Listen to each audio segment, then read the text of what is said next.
دوستوں دونوں حضرات پچھلی دفعہ ایک سوال تھا کہ ایک دوست نے لکھا تھا کہ 65 سال کی عمر ہے اور میرے جو ہے پچھلے مورے جو ہیں وہ دب گئے ہوئے ہیں اور اس کی آپ نے ان کو دوائی بتائی تھی.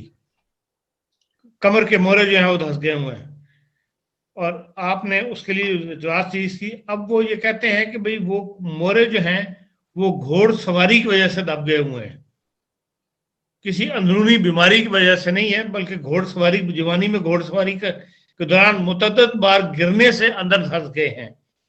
اور بقول فزیو تھراپسٹ لوگ آگے کی طرف کبڑے ہوتے ہیں اور میں پیچھے کی طرف کبڑا ہو رہا ہوں, لہذا ڈاکٹر صاحب سے درخواست ہے کہ دوائی تجویز کر دیں اور ڈاکٹر امینی صاحب علاج بغذا سے نوازیں.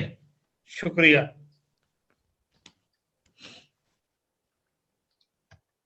سنو جی حضرات, کلیئر ہوگی بات؟ جی امینی صاحب علاج بالغذا بتا دیں.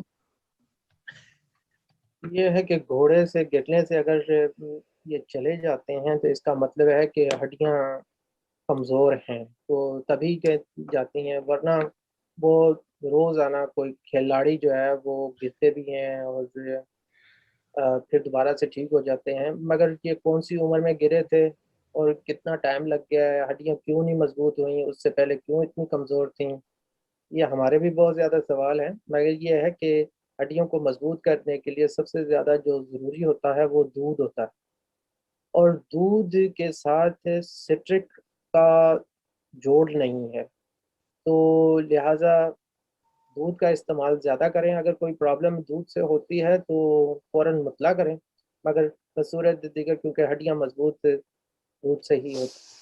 اگر کوئی ایسی بیماری اندر ہے جیسے ایسیڈیٹی ہے یا انفیکشن ہے یا معدے میں جلن ہوتی ہے دودھ کے بعد, یا پیٹ میں آئی بی ایس شروع ہو جاتا ہے, تو وہ بھی آگاہ رکھیں کہ بھی ہم آپ کو گائیڈ لائن دے سکیں اس کے بارے میں.